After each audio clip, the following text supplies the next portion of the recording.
Joel Rufino dizia: a esquerda não tem que ter uma política de segurança pública, a esquerda tem que ter uma política de proteção dos direitos. O que o Alessandro Barata dizia: não é direito à segurança, é segurança dos direitos. Olá pessoal, bem-vindos ao 35º episódio do podcast Segurança dos Direitos, o seu episódio sobre segurança pública, direito penal, política criminal, criminologia e afins. Então pessoal, hoje o episódio é um episódio um pouco diferente. Hoje eu não estarei participando da gravação, né? Como a gente já havia antecipado aqui para nossa audiência qualificada no episódio anterior, a ideia dessa parceria com o Introcrim é exatamente dar dinamismo, dar movimento, enfim, fazer do nosso podcast uma coisa cada vez mais dinâmica mesmo, mais movimentada, né? E eu já havia dito que eventualmente eu não estarei honrando, né, a bancada do nosso podcast. E isso está acontecendo então pela primeira vez hoje, né, com este 35º episódio, que eu tenho certeza que vocês vão adorar. Ele será conduzido pela amiga e parceira Juni Cirino, do Rio de Janeiro, e lá de Curitiba, o Ricardo Krug, que estará recebendo lá em Curitiba também o Jackson Zílio, né? Um grande promotor de justiça, um grande professor, uma pessoa que está nessa mesma trincheira que a gente, de defesa do Estado Democrático de Direito, de crítica, de criminologia crítica, enfim, de afirmação dos direitos e das garantias. E eu tenho certeza que esse episódio vai ser incrível, eu tenho certeza que vocês vão adorar. Mas é isso, eu estou passando aqui por fora da entrevista, fazendo essa introdução para prepará-los, né? E, como é de praxe, esperamos aí receber o feedback da nossa audiência qualificada nos nossos meios de comunicação, nas nossas redes sociais. Temos o Twitter, temos o e-mail que vocês conhecem e tem também o Instagram do Introcrim, que agora está sendo usado também como ferramenta de divulgação das atividades desse podcast. Então é isso, pessoal. Espero que vocês curtam. Fiquem aí com a belíssima entrevista com o amigo, companheiro, parceiro de lutas e jornadas, Jackson Zílio. Bom, pessoal, hoje nós estamos aqui com não só um queridíssimo amigo nosso, né, tanto do Rafael Borges, que infelizmente não pôde estar presente, como nosso do Introcrim, que é o professor Jackson Zílio, professor de Direito Penal e de Criminologia, vinculado ao Instituto de Criminologia e Política Criminal do Paraná. Promotor de justiça, porém, um promotor de justiça bastante inusitado, digamos assim, para os padrões da instituição e, como ele mesmo fez questão de frisar, gremista para a felicidade da nossa audiência do Rio Grande do Sul. Meu querido Jackson, é um prazer ter você aqui e recebê-lo nos escritórios do Introcrim. Estamos ligados também com os escritórios do Segurança dos Direitos no Rio de Janeiro, que infelizmente não está sendo gravado no aprazível Bairro da Glória, como o nosso sempre presente host, Rafael Borges, faz questão de mencionar, mas ali do lado do metrô da Carioca, na gema do centro do Rio de Janeiro, não é mesmo, Juni? Exatamente. Inclusive, para infelicidade, né, de vocês que estão acostumados com o aprazível Bairro da Glória, a tendência é que agora as gravações sejam feitas só no formigueiro da Carioca, aqui no Rio de Janeiro. Mas tudo bem.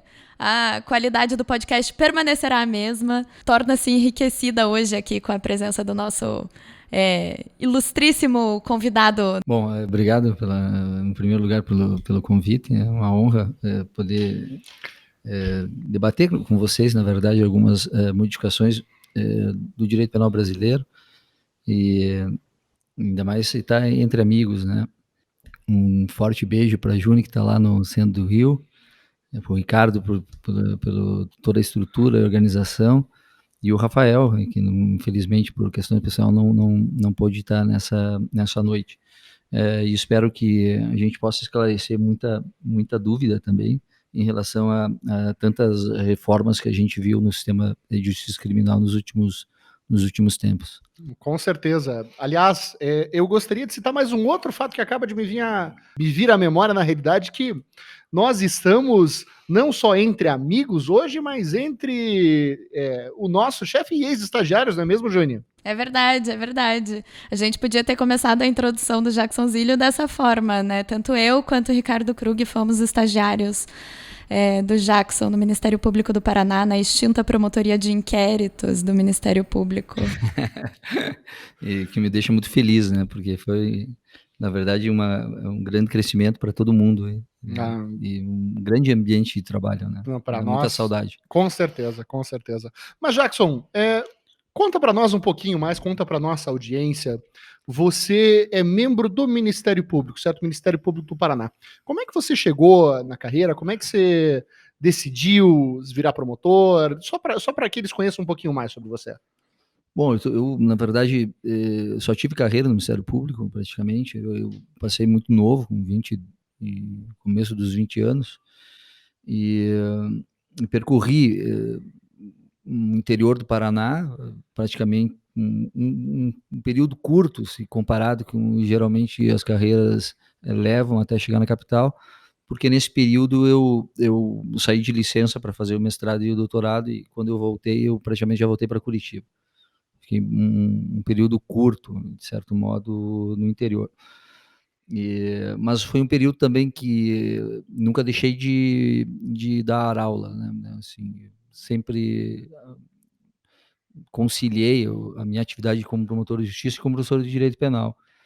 E é uma trajetória de 20 anos já, né? Assim, na verdade, essa trajetória sobre estudo de direito penal e trabalhando no sistema de justiça criminal mostra que os problemas se repetem, né? Claro. A gente vem debatendo coisas que achávamos que estavam resolvidas e de repente retoma tudo de novo. E se o você me pior disso tudo é que a gente permite, vai levar isso por mais 20 anos, evoluindo e regredindo. se você me permite um comentário, eu li recentemente um artigo seu no boletim do IBCCRIM, que você falava justamente isso, né? Que quando você atua no direito penal, você não tem como deixar de lado nem teoria nem prática, e que, ao contrário do que tem se demonstrado, infelizmente, né, no cotidiano da política criminal brasileira, a gente deve ter sempre como parâmetro a noção de que a gente deve levar a prática conforme a teoria e não a teoria conforme a prática, né, no direito penal. Eu acho que é importante também perceber que a gente nunca pode baixar a guarda para o poder punitivo, né? Isso é uma coisa importante. Ele sempre volta, às vezes você controla quando o Estado de Direito está mais estabelecido, mas nos momentos de crise, nos momentos mais de instabilidade, o poder punitivo se expande, né? E aí todos os problemas voltam, o Estado autoritário volta, então é sempre uma luta, mesmo em tempo de paz, né? Fisgando nesse seu comentário, Jackson, hoje a nossa ideia seria discutir um pouquinho mais contigo, né, que é um grande dogmata, que além dos 20 anos de carreira do Ministério Público também, hoje já acumula não só a titulação de mestre, mas de professor doutor, hoje vinculado ao Instituto de Criminologia e Política Criminal. Eu queria que você contasse um pouquinho mais aí para nossa audiência, tentasse explicar a partir de uma perspectiva não só de um dogmata, mas de um dogmata crítico e membro do Ministério Público, uma conjunção de valores que nem sempre nós temos o prazer de verificar. O que te chamou mais atenção em todas essas mudanças? Me parece que o tema do seu doutoramento foi sobre legítima defesa e houve uma grande alteração nesse aspecto, não houve? Sim. Em primeiro lugar, a gente tem que esclarecer o que a gente entende por dogmática, né? Dogmática, na verdade, é o uso culto do direito penal, né? É uma gramática do direito penal que faz com que as decisões judiciais possam ser mais previsíveis, né? E com isso você possa controlar arbitrariedades dos agentes do sistema penal. Então, é claro, essa dogmática penal ela se desenvolve no longo dos 20 anos e ela tem como finalidade isso, né? Claro que ela parte da lei penal, mas ela não é refém só da lei penal, ela tem uma utilidade prática de obter, no final das contas, decisões absolutamente justas. Uma dogmática que seja perfeita, coerente, mas que nos dê decisões ruins, né, não serve para muita coisa. Né? É melhor você ter decisões boas, ainda que a tua dogmática tenha algumas falhas. E aí a gente pode aceitar essas falhas, pode ter rupturas dogmáticas para obter boas decisões. O Brasil, nos últimos tempos, tem sofrido muito com o uso culto do direito penal. Né? Há cada vez mais na minha percepção, uma insegurança, não é uma insegurança jurídica, uma insegurança sobre a aplicação mesmo de decisões justas, de decisões igualitárias, de decisões previsíveis. Isso está cada vez mais difícil. Na verdade, as decisões judiciais hoje são fruto de construções individuais e quase sempre sem nenhuma base teórica sustentável. Então, as alterações que aparecem recentemente, por exemplo, na Lei 13.964, de 2009, recente, que alterou muitas coisas do sistema penal, desde da parte geral do direito penal, passando pela parte especial, na execução penal, no processo penal, ela apresenta sérias deficiências. E talvez a maior deficiência dela derive do fato de que ela não é uma produção de juristas. Ela não é uma produção advinda de penalistas reconhecidos como pensadores de um direito penal de forma racional mesmo, né? De forma coerente e sistêmica. Né? E me conta uma coisa, mas essa é a prática no Brasil ou você vê em outros países isso ocorrendo de uma forma diferente? Como é que funciona essa questão da produção da legislação e da legislação penal? Na verdade é nova essa técnica legislativa. O Brasil tinha uma tradição de grandes juristas atravessarem o país discutindo as alterações do Código Penal. A Hungria fez isso, né? A Hungria, que nos vendeu o Código de 40, ele percorreu o Brasil, ele vendeu as suas teorias, né? Mas ele discutiu as suas teorias. Né? Ele teve que convencer muita gente da utilidade disso.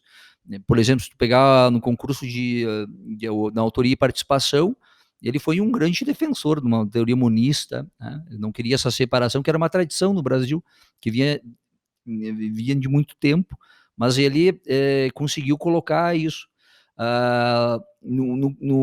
Nos anos 70, a tentativa de novo código que não entrou em vigor também, foi uma construção dos grandes juristas do país, participaram.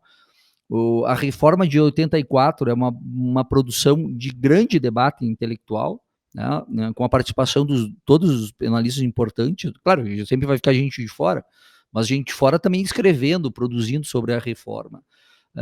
Ao passo que a reforma recente é uma reforma, assim como o projeto de alteração do novo Código Penal, era um projeto órfão de grandes intelectuais que pudessem dar um desenho de lei adequado ao grau de civilização que o Brasil merece, me parece. Né? Então, nesse aspecto, as reformas deixam bastante a desejar, tanto do ponto de vista de técnica legislativa, quanto de respeito ao pensamento acadêmico que deveria ser ouvido nesse tipo de reforma. Claro, claro, eu acho que faz muito sentido e a nossa audiência deve ter visto nos últimos tempos uma proliferação, mas no sentido bom, de uma série de artigos, uma série de comentários de grandes juristas, de pessoas interessadas no tema, de pessoas efetivamente que deveriam ter participado de todo o processo de criação e elaboração dessas leis, sendo consultadas ou emitindo suas opiniões mesmo sem consulta de um lado de fora, né? Eu acho que isso realmente é uma coisa que está sendo percebida diante do âmbito jurídico em geral da nossa do nosso sistema jurídico, né? De todo, entre os advogados, Claro. os promotores e os juízes. Não por nada se diz que esse pacote anticrime, o nome é horroroso, mas é fruto, e com razão se diz, né, de uma cabeça só, quer dizer, de uma pequena cabeça, né, de uma pior situação, né. O nosso host habitual, Rafael Borges, tem cunhado a expressão pacote antipobre, né? Ele tem o costume de se referir dessa forma aqui no podcast. Claro. Você E mesmo acho fala que de isso fica pacote, ainda mais... de morte, né, e é isso mesmo, né, exatamente. é E mais isso fica ainda mais evidente em relação à legítima defesa, né? Como é que ficou essa situação, Jackson? Bom, na verdade, a alteração, que era a proposta anterior a essa lei aprovada era muito pior, né. Ou seja, de certo modo, os dispositivos aprovados nesse ponto da legítima defesa é melhor do aquele que se pretendia. Melhor, no sentido de que aquela outra proposta, enviava uma mensagem clara, para a autoridade policial, utilizar de violência ou de utilizar, a legítima defesa como um instrumento de política criminal, de combate a delitos. Ela segue essa mensagem, no texto aprovado, né. Só que o texto aprovado, na verdade, pela uma simples leitura, vê-se que ele era algo absurdamente desnecessário, porque ela quer tratar, na verdade, de situações de legítima defesa, quando se tem refém, né, quando se tem uma situação de sequestro, por exemplo. E aí não precisava escrever nada sobre isso, porque a situação de refém, por si só, se tem uma agressão injusta. E, evidentemente, se a vítima reage contra essa agressão, injusta, ela pode estar justificada, dada a gravidade, pelo instituto da legítima defesa. Então, nesse aspecto, não serviria nada, essa alteração. Mas ela é ruim, de certo modo, porque ela deixa, parece como evidente que a polícia, nessas situações, deve agir, ainda que causando um dano gravíssimo, né, para afastar aquela situação. Na verdade, a situação de sequestro, de refém, são situações bastante delicadas. É uma técnica de polícia, que se construiu no sentido de evitar a reação da polícia contra aquela agressão. E uma razão evidente disso é o fato de que qualquer resposta precipitada da polícia nessas situações pode levar à morte de muita gente, ou morte do refém. Então, se criou para isso, estruturas, na polícia justamente para negociação, para tentar fazer com que essas situações, de morte não ocorressem, nem a morte, do refém, nem a morte do sequestrador. E por que a morte do sequestrador não? Porque a polícia tem um duplo dever, tem um dever de proteção tanto da vítima quanto do agressor. A polícia tem que causar, como toda legítima defesa, de certo modo, mas se ela utiliza desse recurso, ela tem que causar o dano o menor possível ao agressor. Portanto, precisava ter claro que esse uso de legítima defesa, quando ele parte da autoridade policial, ele deve ser realizado com muitas restrições, né, o que o Huxin chamava lá de restrições ético-sociais. Ele não mencionava a violência policial, né, ele mencionava agressões de inimputáveis, ele mencionava as agressões insignificantes, as que são fruto de chantagem, as que são dentro de relações de garantia, e aquelas agressões que provêm de provocação. Esses são os 5 casos que o Huxin trabalhava.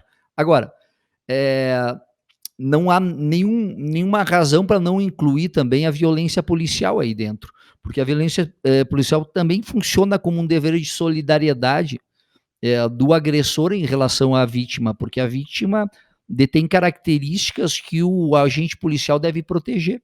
O simples fato de ser um ser humano, o fato dele cometer um delito não permite uma reação mais grave, por exemplo. Você acha que seria exagerado ou prematuro concluir que talvez a construção dessa possibilidade pelo professor Klaus Roxin, imagino que toda a nossa audiência conheça, mas catedrático da Universidade de Munique, na Alemanha, um dos maiores dogmatas do direito penal mundial. Você não acha, Jackson, que essa não inclusão desse elemento pelo professor Roxin talvez não poderia se dar justamente pela diferença, pelo exercício de criatividade que seria necessário para um alemão construir uma situação onde a violência policial fosse de tamanha importância, de tamanha prevalência para que isso fosse construído? Evidentemente, os penalistas pensam sobre problemas reais da sua sociedade, né? Não é possível comparar o nível de violência da polícia brasileira com a polícia alemã, né? Recentemente conversava com o Iosconde sobre isso, ele falou, olha, me parece que a questão mais urgente para se resolver no Brasil é a violência praticada por agentes do Estado. É essa discussão que você tem que travar, porque a violência do particular como uma permissão excepcional, ela está completamente regrada. Ela vem bastante delimitada na legislação em todos os países civilizados. E aí é interessante, porque não tem diferença nesse aspecto. Os países de tradição continental ou os países do common law, por exemplo. Se pegar a legítima defesa em qualquer desse sistema, ela vai ter um esforço muito sério de restrição do uso da força. Claro que há países que são melhores, têm melhor técnica, por exemplo, a Áustria coloca isso expressamente, mas isso não quer dizer que a gente pode deixar entrar aqui a violência policial como uma válvula de escape para a impunidade, né? Na verdade, o que seria melhor são leis específicas de polícia, determinando formas de comportamento. Por exemplo, sobretudo quando esses agentes de segurança utilizam de meios bastante perigosos, como armas letais, né? Então há todo um procedimento para eles que se aplica também ao particular, desde que esse particular seja alguém armado também, né? Se dispõe a utilizar uma arma, se dispõe a seguir as regras de um policial também, conhecendo o tipo de instrumento que utiliza, a gravidade que ele utiliza, sabendo a possibilidade de causar o dano menor possível, ou seja, se é possível afastar uma agressão com um tiro no pé, um tiro para cima de aviso, não tem menor sentido a eliminação a morte do agressor. Então essas são coisas que em países civilizados parece que já resolveram, e nós achávamos que tinham resolvido, até a retomada dessas discussões, influenciada evidentemente por esse governador do Rio de Janeiro e enfim. É exatamente isso que eu ia trazer agora. É interessante que aqui no Rio de Janeiro os dados oficiais dão conta de que só no primeiro semestre de 2020 foram mais de 1.800 pessoas mortas, enfim, em conflitos policiais, né? Há um recorte, acho que isso é importante. De vitimização também, né? Sim, quando a criminologia elenca os processos de criminalização, ela faz isso com uma razão, né? Quando o professor Barata ia lá e falava num processo de criminalização primário, seguido por uma seletividade exacerbada, num processo de criminalização secundário, esse número que a Juni traz, esse número que é absolutamente esse número, na verdade, é do segundo semestre do ano passado, né? aliás, do ano passado, do ano de 2019, os dados oficiais dão conta de mais de 1.800 mortes em conflitos policiais. E é interessante porque os dados... enfim, esses são os dados do governo, né? E as pesquisas contradizem esses dados do governo, porque esses dados do governo dizem que esse aumento de letalidade policial teria vindo em conjunto com uma diminuição dos homicídios, né? Ou seja, dessa violência interpessoal. Mas as pesquisas contradizem isso, né? Que, na verdade, as pesquisas indicam que nas localidades onde ocorreu o menor número uma redução no número de mortes policiais foram também, aliás, mortes provocadas por policiais foram também as localidades que experimentaram uma redução no número de homicídios. E, enfim, é interessante a gente ver como, enfim... Por um lado, a gente está experimentando, né, recordes históricos de violência policial, especialmente de letalidade policial, especificamente no caso do Rio de Janeiro, em termos, né, de números mais altos, a gente também está, por outro lado, vivendo um momento que a gente tem os menores índices de homicídio desde 1991, de acordo com os dados oficiais, né? Claro. Interessante também, eu, quando penso essa alteração, poderia imaginar que tem alguma realidade de base que justificaria, por exemplo, por que a gente quer alterar a legítima defesa quando se trata de policial? Primeira pergunta que teria que fazer assim, não, é o seguinte, porque muitos policiais estão organizados, pressionando para que se altere essa legislação, porque eles estão sendo punidos, né, por ações de trabalho. Mas isso não é verdade. Primeiro que tampouco a polícia, de forma organizada, apoia não é uma bandeira de atuação. E segundo, que os policiais não estão sendo punidos porque a lei na legítima defesa é muito criteriosa, né? Ou seja, há uma impunidade, se matava mesmo com todas as restrições de maneira impune. Assim, o número de policiais punidos porque causou a morte de alguém e, portanto, não conseguiu entrar na descrição de legítima defesa é inexistente. Não é um número significativo para dizer, olha, precisamos proteger nossos policiais. Na verdade, assim, não consigo entender uma base empírica para isso. São argumentos que não têm vinculação um com o outro, na verdade. Inclusive, o que dá conta à criminologia é justamente o contrário, né? Que não existe, não tem como você dizer que o fortalecimento da repressão penal, enfim, ou da repressão na corporação faria uma diferença na forma de atuação da corporação. Uma atuação que por si só já tem essa característica violenta. Você diria, Jackson, que, lógico, eu não sei até que ponto você está inteirado no assunto, mas você diria, Jackson, que esse elemento, essa construção também tipicamente brasileira das milícias, né, formadas por agentes das forças de operação policial brasileiras. Você acha que seria possível dizer, seria possível imaginar, ao menos, que existe alguma influência desse tipo de grupo organizado numa demanda tão específica quanto essa? Não conseguiria. Talvez estaria especulando se afirmasse isso, mas me parece que o que há, na verdade, é realmente uma ideologia de defesa social muito forte no Brasil, de modo que as instituições pensam assim, né? As instituições do sistema penal são contaminadas pela ideia de bem e de mal, de luta, e que o bem deve prevalecer,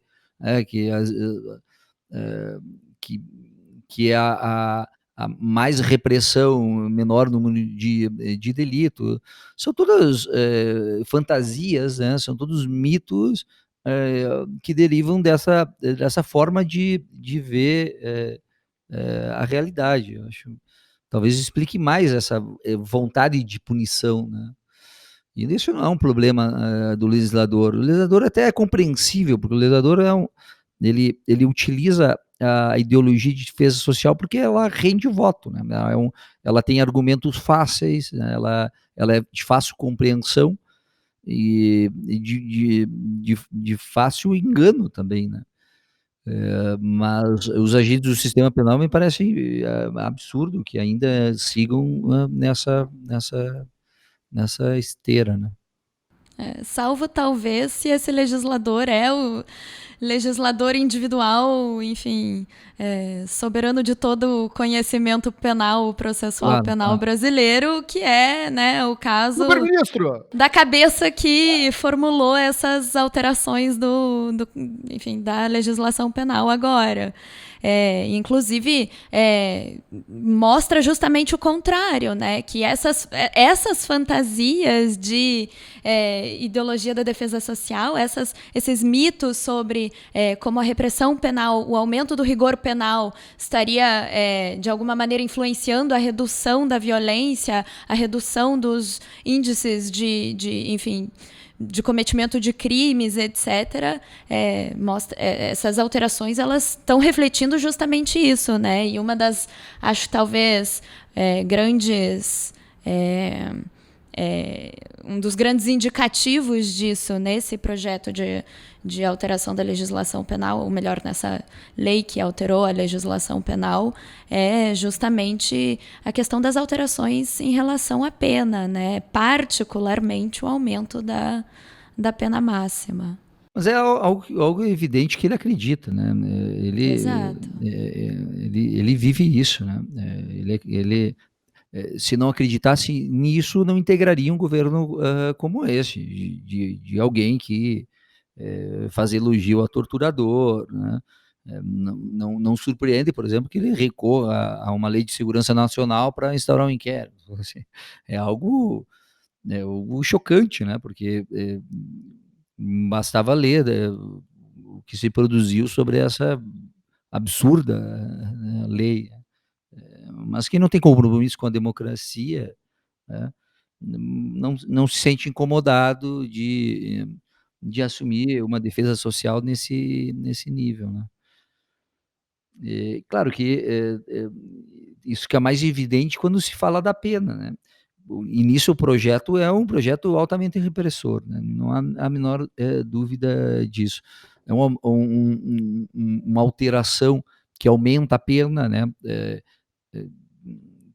transforma alguns tipos, o preceito secundário que prevê a pena ao máximo, né, isso faz na concussão, por exemplo, aumenta para 40 anos no artigo 75, parágrafo 1º, a pena privativa de liberdade, o que realmente é uma demonstração do grau de ignorância dessa gente, ou seja, é uma crença de que penas longas possam produzir alguma utilidade social, quando na verdade já está cabalmente demonstrado, especialmente pela criminologia crítica, que a pena de prisão ela funciona apagando os valores bons e recriando valores da prisão mesmo, da prisionalização mesmo, a corrupção, tudo que a ausência de liberdade provoca. Então, insistir num aumento para 40 anos é realmente uma aberração, porque além de ser incondicional, né, porque isso evidentemente caminha por uma pena perpétua clara, né, ou seja, alguém numa faixa de idade de 40 anos que comete um delito, 40 anos, acabou a vida, ou alguém de 60, então Claro. isso é uma desigualdade absurda. Especialmente considerando que a expectativa de vida de uma pessoa encarcerada é em torno de 60 anos, né? Ou 60 anos redondo, uma coisa assim. Claro. Então tem mais esse problema, quer dizer, mas a pena máxima de 40 anos representa materialmente uma pena uma pena Perpétua. perpétua. Claro. Se Na não, uma pena de realidade, morte. a vida do né? brasileiro, selecionado pelo sistema de justiça criminal, é uma pena perpétua, não há a menor dúvida. Claro. Jackson, como a gente está vendo, né, como você tem exposto, esse realmente é um projeto não, é uma realização de um projeto não só de lei, mas de um projeto de sistema de justiça criminal muito problemático. O que mais que te chamou a atenção aí enquanto dogmata? O que mais que porque assim, nós escutamos, nesse programa, uma série de especialistas sobre esse assunto, sobre essas mudanças legislativas, mas a maioria deles focadas na questão processual. A partir da dogmática penal mesmo, né, do direito penal material, o que mais que você acha que mudou e que chama a atenção aos seus olhos enquanto um estudioso? Não, também ainda seguindo na pena, há uma dificuldade de alcance de liberdade assumida pelo projeto, por exemplo, os requisitos de livramento condicional, que é uma grande conquista, uma possibilidade de obtenção de liberdade. Claro, quando se tenta impedir isso, colocando mais requisitos, parece que o projeto, na verdade, reforça algo que é o mais criticado, né? Que é o grande encarceramento que o Brasil vem tendo. Né? Isso é uma loucura, porque é uma ausência de responsabilidade, inclusive econômica, né? Não há dinheiro que possa sustentar um sistema penal desse tamanho, carcerário desse tamanho. Né? E até burro, né? Do ponto de vista da saída, que se estenda tanto tempo a ausência de liberdade. Né? É muito melhor que você melhore as saídas, sejam curtas e possa efetivamente alcançar o livramento condicional sem requisitos, como falta grave, por exemplo. Falta grave, evidentemente, é um processo de imputação de falta grave absolutamente autoritário dentro dos sistemas penitenciários, né? E, sobretudo, naqueles que são dominados por grupos, né? Onde constantemente se atribui responsabilidades a determinada pessoa, livrando outros presos e sem nenhuma possibilidade de contestação, né? Sob pena de pagar com a vida. Então, é desconhecer, quando se aposta em falta grave, o real funcionamento do sistema penitenciário. Claro, com certeza. Jackson, veja, a nossa qualificadíssima audiência certamente já deve estar se perguntando, né, como é que é possível um promotor de justiça, né, não só um promotor de justiça, mas um promotor de justiça estadual e também um promotor de justiça cuja atuação está centrada na maldita República de Curitiba, manter um posicionamento tão crítico. Qual que é a tua experiência dentro da instituição Ministério Público em relação a isso? Como é possível? Bom, depois que o Bolsonaro virou presidente do Brasil, qualquer coisa é possível aqui. Então, nada pode assustar, né? Na verdade, o Ministério Público, desenhado por 88, não é um Ministério Público de perfil repressor. Senão, o contrário, eu vejo o Ministério Público, na verdade, no desenho constitucional, uma instituição fundamental para a preservação da democracia. E é assim que quis a Constituição. Agora, é evidente que no plano real, há uma certa esquizofrenia no Ministério Público. Você, ao mesmo tempo que tem quadros altamente progressistas em tema de defesa dos direitos do povo, meio ambiente, consumidor, tu tem os piores quadros possíveis na esfera penal. Né? Isso é algo incompreensível. Né? O fato disso ocorrer não me impede de ser absolutamente crítico ao sistema penal e ver na função do promotor também a mesma carga que deve ter um juiz. Né? Se o juiz mais fortemente controla o poder punitivo, e essa é a única razão de existir dele, porque se não fosse para controlar o poder punitivo, não precisaríamos de juízes, né? Creio que o Ministério Público também tem uma obrigação de pelo menos não aumentar os conflitos sociais existentes, né? Pelo menos não aumentar, né? Se pode contribuir para a redução dos conflitos, tanto melhor. Agora, é evidente que processos penais exagerados, denúncias completamente sem base probatória, causam um mal-estar na imagem que o povo tem do Ministério Público, como causam um grande risco à liberdade humana. Eu quero aproveitar o gancho desse teu comentário para, enfim, a gente discutir um pouco isso que está conhecido como projeto Streck Anastasia, né, que é o projeto de lei do Senado, enfim, proposto pelo senador Anastasia, que curiosamente é um senador do PSDB de Minas Gerais, que é o projeto de lei número 5.282 de 2019. E é um projeto de lei bastante interessante porque ele, digamos, refunda assim essa característica democrática do Ministério Público, né? Essa necessidade de um Ministério Público democrático. Esse artigo foi, esse projeto de lei foi inspirado, digamos assim, num artigo do professor Lênio Streck, que foi publicado ano passado, inclusive daí que vem, né, o apelido de projeto Streck Anastasia, que é um artigo que o professor Lênio Streck fala sobre a produção, a gestão da prova, sobre uma tentativa de impedir, digamos assim, a parcialidade no processo penal, porque, afinal de contas, o processo penal ele só é jogado de uma forma estratégica para a defesa, né? Então, o professor Lênio Streck ele defende ali que se você não tem o dever de tentar impedir uma condenação num processo penal democrático, isso significa que necessariamente é pressuposto uma atuação imparcial, né? Essa deveria ser uma obrigação, digamos, uma premissa assim, da atuação de todas as outras figuras que não as figuras de defesa no processo penal. E acho que isso é particularmente importante assim, quando a gente pensa no Ministério Público, né, nessa necessidade de reforço do papel democrático do Ministério Público, especialmente considerando que o Ministério Público, querendo ou não, é o titular da ação penal, né?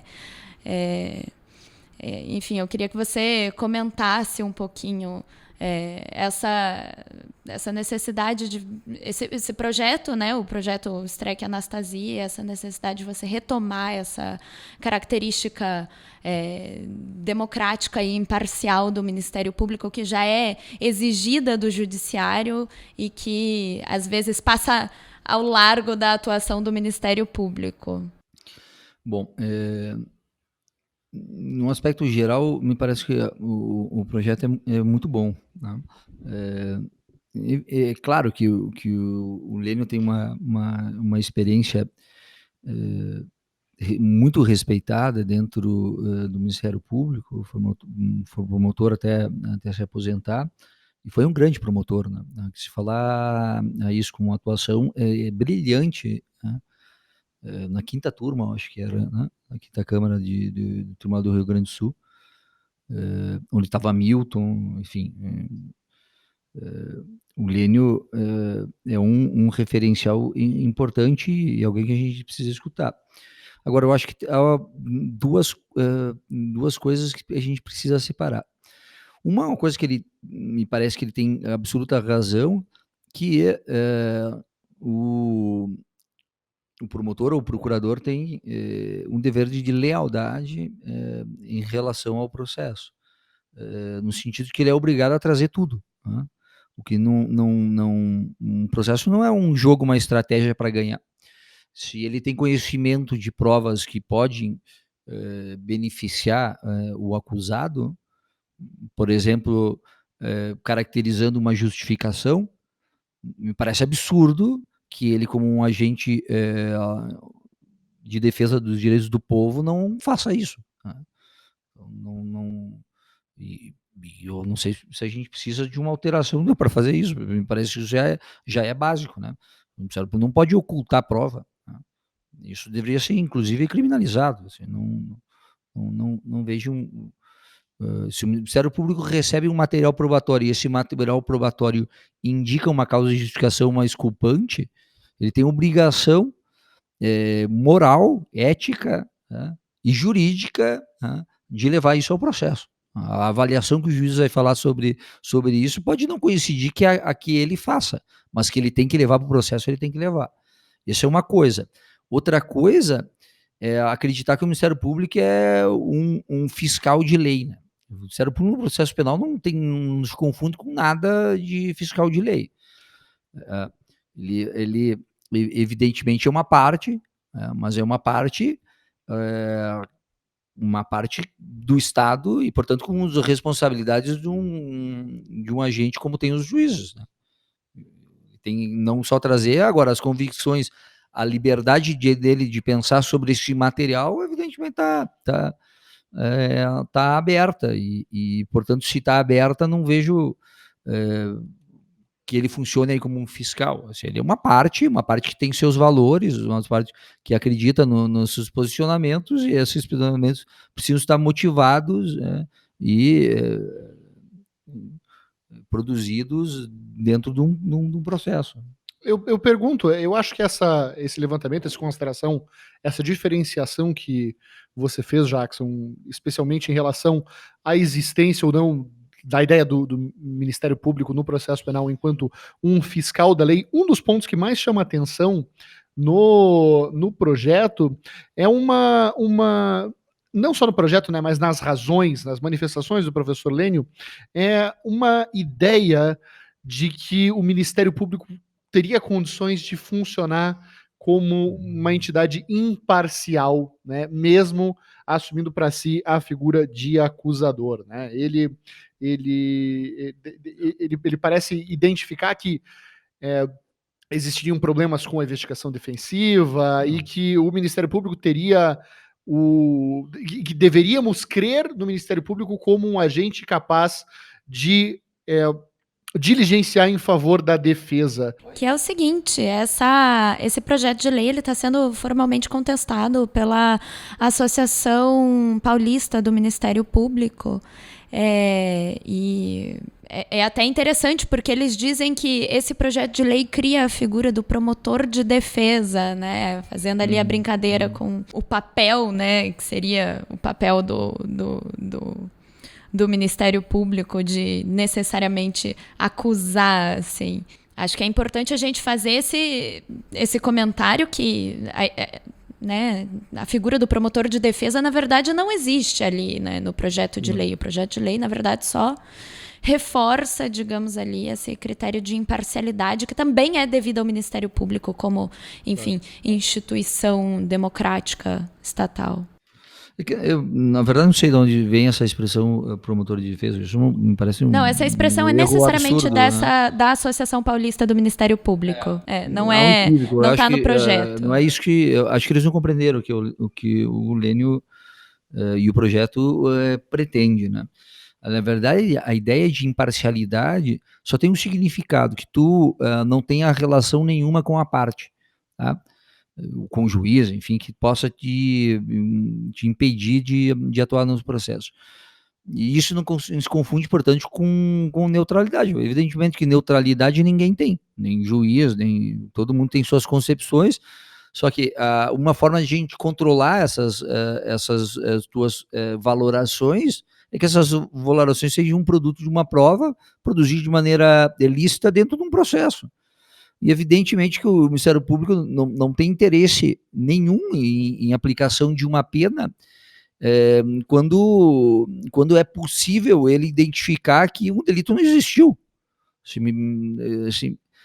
Olha o ponto que a gente chegou, né? Assim, isso evidentemente tem que estar escrito para que a gente compreenda, mas já deveria ser assim, né? Ou seja, diligências para esclarecimento da verdade sobre de uma reconstrução de verdade sempre foi algo imposto ao Ministério Público. O Ministério Público como um órgão do Estado tem que fazer isso.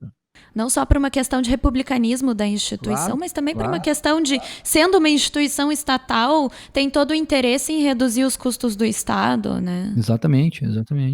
E mais ainda, não é verdade, sequer a obrigatoriedade da ação penal existe, né? O Ministério Público sempre teve a obrigatoriedade termina justamente quando tem uma valoração motivada do material probatório. Ora, se tu entende por ausência de tipicidade ou outra circunstância, evidentemente que essa vai ser um empecilho para o exercício de uma ação. Então, essa obrigatoriedade, evidentemente, ela é mitigada, evidentemente, em alguns casos. E olha, e agora é muito mais ainda, né? Agora com essas razões de oportunidade de ação penal, muito mais razão, né? Ainda que que esses acordos na fase processual também sejam bastante polêmicos, né? Não é uma novidade esses acordos, né? Mas agora ele vem de uma dimensão muito maior, né? E vão dar uma nova imagem, talvez, uma nova estrutura na justiça criminal. Vai ter um impacto, evidentemente, significativo, porque se Sim, tratando de retomando pena ali as mínima de 4 alterações. anos, toca muitos delitos. Não toca delitos violentos, é verdade, mas toca.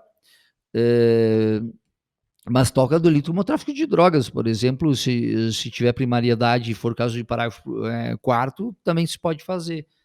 O que não fosse algumas limitações colocadas para esse acordo, poderia até ser bastante interessante, né? Aproveitando que você retomou essas alterações da lei anticrime, desse pacote anticrime do super, mas não tão super ministro, eh, essa construção dessa justiça negocial, ela parece que ela encontra algumas limitações muito específicas. Como é que ficou isso na legislação pronta, Jackson? Bom, também nem tudo que tem aqui nessa reforma é fruto do que pensa o ministro da Justiça, senão muito ao contrário, né? Tem coisas aqui que entraram certamente a desgosto dele, o que mostra, de certo modo, politicamente um enfraquecimento bastante interessante. Mas olha, aqui no acordo, né? O acordo já tinha uma resolução do Conselho Nacional do Ministério Público autorizando de maneira muito mais tímida esse tipo de acordo. Claro que aquela proposta do Conselho era flagrantemente inconstitucional, porque violava o princípio de legalidade, né? Um órgão de controle como Conselho não tem nenhum poder de legislar sobre direito penal e processo penal. Mas, de qualquer modo, agora essa situação parece estar superada. Há uma grande margem para essa nova forma de solução dos casos, né? Ela parece até interessante. Melhor seria, na verdade, uma grande reforma no sistema de punição para descriminalizar e despenalizar muitas condutas, mas não foi a opção. A opção foi para manter a criminalização, manter as penas, mas agilizar, de certo modo, quando existir confissão, a imposição dessas penas. Poderia ser um pouco melhor se essa legislação não colocasse tanto impedimentos no acordo, no artigo 28A, previsto no parágrafo 2º. O parágrafo 2º, na verdade, pelo menos o inciso 2 é um horror. Ele resgata figuras até então já abandonadas da dogmática penal, como a ideia de crime habitual, né, de reiteração, de crime profissional, algo incompreensível. Na verdade, essa categoria de crime habitual é uma categoria altamente fascista. Aliás, utilizada no nacionalsocialismo, no projeto de lei dos crimes habituais nos anos 30, em 33, eu acho, de 29 de novembro de 33, que vinha justamente tentar colocar um reforço maior para esse tipo de delinquência, quer dizer, levar aquela máxima do Litz, né, no projeto de Marburgo de 1822, no final onde ele previa a ideia de intimidação para quem é possível de correção, né? A ideia de recuperação de quem é possível de tratamento e a ideia de neutralização completa daqueles, como os delinquentes habituais, que estariam numa situação sem nenhuma utilidade de pena, né? Então, ele resgata algo bastante antigo e algo bastante questionado, né? Essa é uma categoria absolutamente arbitrária, uma absoluta autoritária, não há nenhuma definição do que se entende por conduta habitual ou reiterada, e, portanto, ou mesmo profissional, portanto, esse impedimento pode ser bastante problemático, né? Mas também, por outro lado, serve para destacar o nível de desconhecimento dogmático que essa reforma pretende, né? E outra vez, impedindo para reincidente, né? A reincidência no Brasil, lamentavelmente, foi confirmada pelo Supremo Tribunal Federal, com argumentos horrorosos, né? Eu recordo que no voto do Marco Aurélio ele falava, olha, a gente sempre trabalhou com reincidência, desde do primeiro Código Penal, então a gente não pode abandonar ela, né? Como um argumento histórico, assim. Você vê que, a despeito do que as pessoas costumam dizer, na verdade, isso que a gente está vendo não se trata de um direito penal mais moderno, né, pensado para uma sociedade contemporânea. Na verdade, se trata de ideias antiquadas, de ideias que já foram exaustivamente debatidas e refutadas, quando não bastante criticadas, né, pela crítica criminológica, pela dogmática crítica, enfim, por pessoas que estão realmente preocupadas em construir, digamos assim, uma dogmática penal e uma política criminal comprometida, né, com a democracia, minimamente. É um projeto que claramente não tem nenhum compromisso com as classes populares, né? E isso é evidente quando ele retoma um projeto do Litz, a ideia de fim no direito penal, que é no final do século XIX, que justificava, evidentemente, toda a repressão contra as classes populares. O Litz era, claramente, a preocupação dele era na pena dessa gente mesmo, né? Gente do povo, que se dedicava como uma forma de vida a determinado tipo de comportamento ou de delitos, né? Claro. E exatamente como esse projeto não se compromete com as classes populares, a gente vê também cada dia mais reforçada, enfim, institucionalmente, assim, um descompromisso e até um desprezo, né, com as classes populares. A gente vê isso pelas críticas, por exemplo, a esse projeto de lei do senador Anastasia, enfim, pela maneira como as pessoas buscam justificar, né, esse recrudescimento penal com discursos que são claramente discursos de ódio, digamos, às classes populares, né? Que é o que justifica esse duplo direito penal, né? Que é da realidade, na verdade, né? Que já estava no Mesger também, muito antes do Iacos, a ideia de que tu precisa realmente de um direito penal para combater determinado comportamento de gente normal para ele e daqueles perigosos, né? E dos inimigos que aí já não é mais força do que qualquer carga ética da pena, né? Claro, e é meio que uma necessidade. confirmação daquela da incongruência uma frequente acusação, né, especialmente aos abolicionistas, mas também aos minimalistas, de que, poxa, como é que você pode defender algo assim e realmente não funcionaria? Isso é utópico, né? Mas quando o que a gente vê são 200 anos de direito penal tentando funcionar e se comprovando absolutamente falho nas suas funções, ao menos nas suas funções declaradas, ou seja, quem é de fato o utópico. Mas, Jackson, para a gente já ir encaminhando para o encerramento do nosso programa, se você pudesse avaliar esse projeto, essas mudanças legislativas em termos dogmáticos, qual seria a sua conclusão? Olha, o projeto, pelo menos na parte de direito penal, é horroroso, né? Não tem absolutamente nada para salvar, nem no que se refere ao delito, que é pouca coisa, se referindo à legítima defesa, praticamente, muito mesmo no que se refere à pena, né?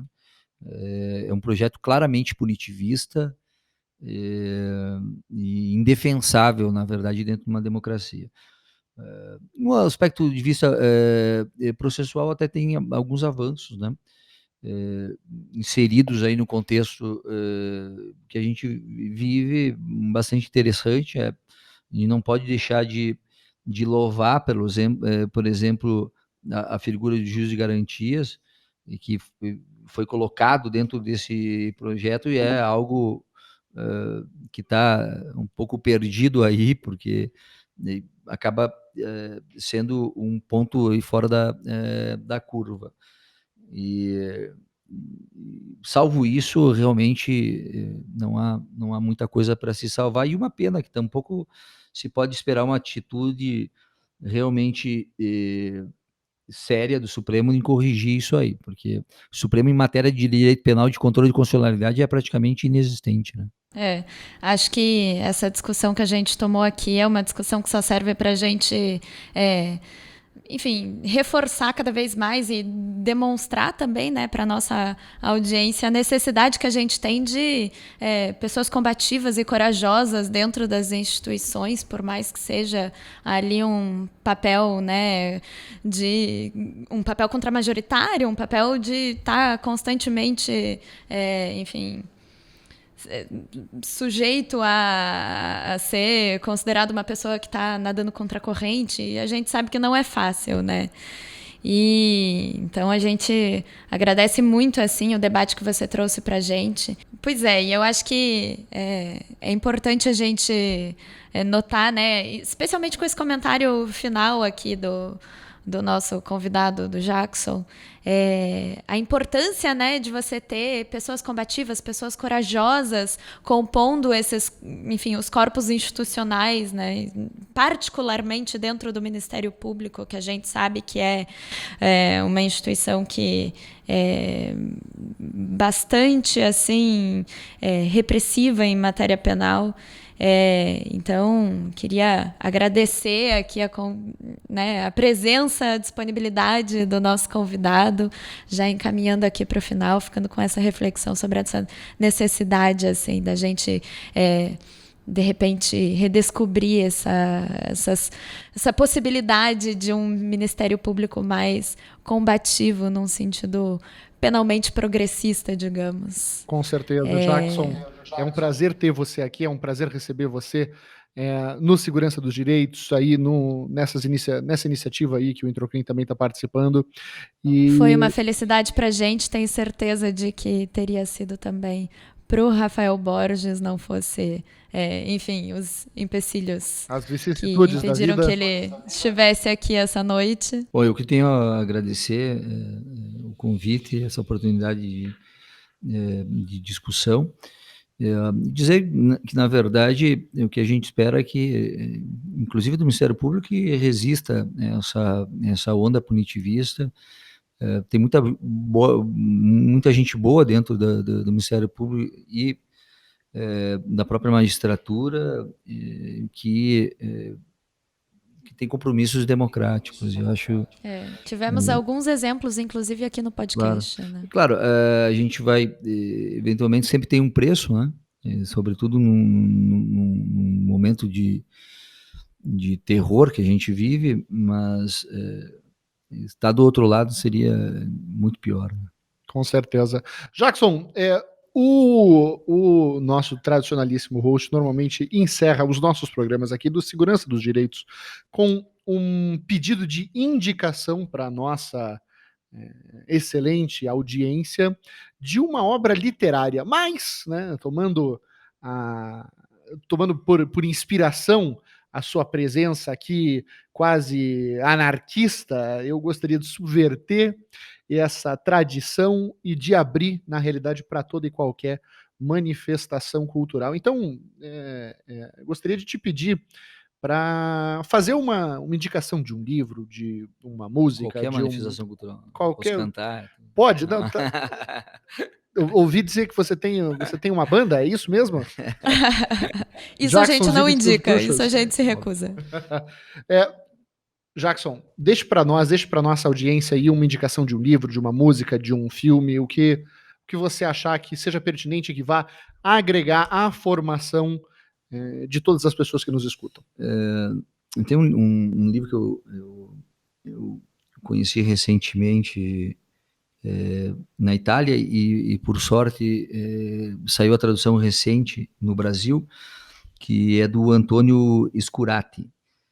Se chama M, o Filho do Século. Está publicado no Brasil pela Intrínseca. E é um livro fantástico, é um romance sobre o Mussolini, sobre o Benedito Mussolini e a ascensão dele como agitador político, a líder do fascismo sob a perspectiva de um ditador e de suas pessoas mais próximas, mais íntimas, durante o período de 19 a 25. O livro ganhou um prêmio internacional e por um momento que a gente vive, eu acho uma boa dica de leitura. Maravilha! Uma indicação bastante apropriada.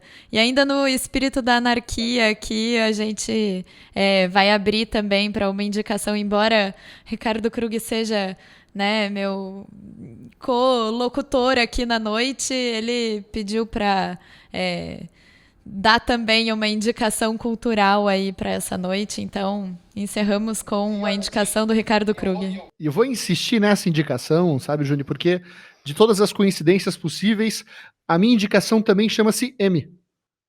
Mas ao contrário da indicação do Jackson, ela não é de um livro, ela é de um filme, do Fritz Lang, fantástico, né, de 1923, e que me veio à memória, aliás, 1931, me veio à memória quando você mencionou esse retorno a uma perspectiva de um direito penal, de um movimento de criminalização dos delinquentes habituais, dessa figura que se faz a respeito da criminalidade, né, dos criminosos. Para quem não assistiu o filme, eu não quero dar spoiler, mas é um fantástico filme de um dos maiores diretores da história do cinema mundial, especialmente do cinema alemão, aproveitando aí essa inspiração anárquica e a coincidência da indicação do livro do Jackson, eu acho que também, quem tiver a oportunidade, é um excelente filme para assistir. São duas boas indicações para um momento de praticamente quebra das democracias liberais, né? E ascensão praticamente em vários lugares do mundo de um populismo, né, autoritário. Imagine, eu acho que ousaria uma análise um tanto quanto pessimista, mas dizer que talvez a nossa história não esteja tão diferente, o nosso momento não esteja tão diferente do momento que o Fritz Lang dirige esse filme. Bom, com isso nós encerramos então o nosso episódio de hoje do Segurança dos Direitos, com a presença do nosso queridíssimo e ilustre promotor de justiça e professor Jackson Zilli. E nós nos vemos na próxima semana. Gente, foi um prazer, Jackson, foi um prazer, Juni. E nos vemos na próxima semana, já com a participação do nosso querido Rafael para o próximo programa. Um abraço.